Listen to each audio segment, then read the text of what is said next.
Breaking news at noon, Missouri State Auditor releasing his scathing report about the Jackson County property tax appeals process. Auditor Scott Fitzpatrick calls the process flawed and inadequate. Fox 4's Carrie Stoll joins us in studio with more. Hey, Carrie. Yeah, hey guys. So we're going to throw it back to 2023, as it was well reported at that time that the Jackson County Assessor's Office, they had some issues when it came to assessing property values. Well, now State Auditor Scott Fitzpatrick says that his audit is complete.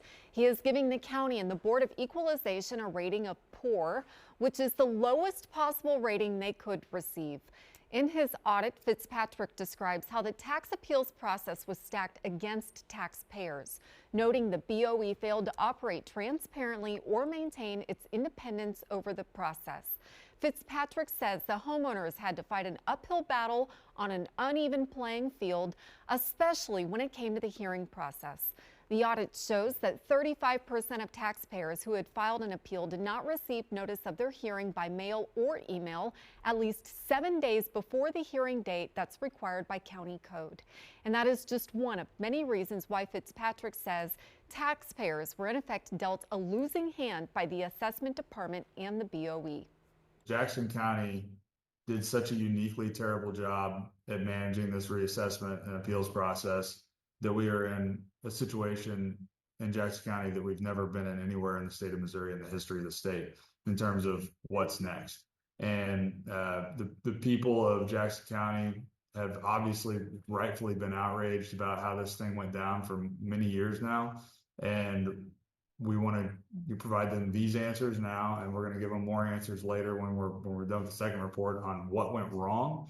But what that means is hopefully moving forward, these things won't happen again, and the people of Jackson County will be treated fairly by their county government.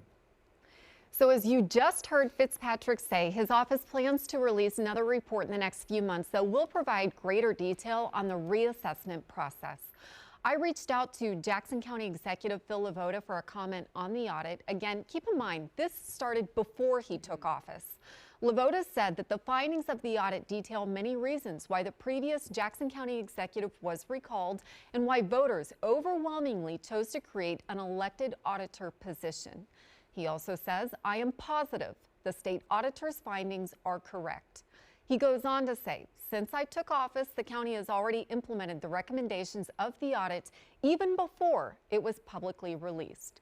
So as you can see, there is a lot to unpack. Dave DeMarco is going to take over this story, and he will have some updates on later newscasts. A uniquely terrible job. I was just about to say. Auditor That's says. what he said. Very pointed You heard language. it from his mouth directly. What a comment. Yeah. Jeez, that is scathing. All right, thanks a lot, Carrie.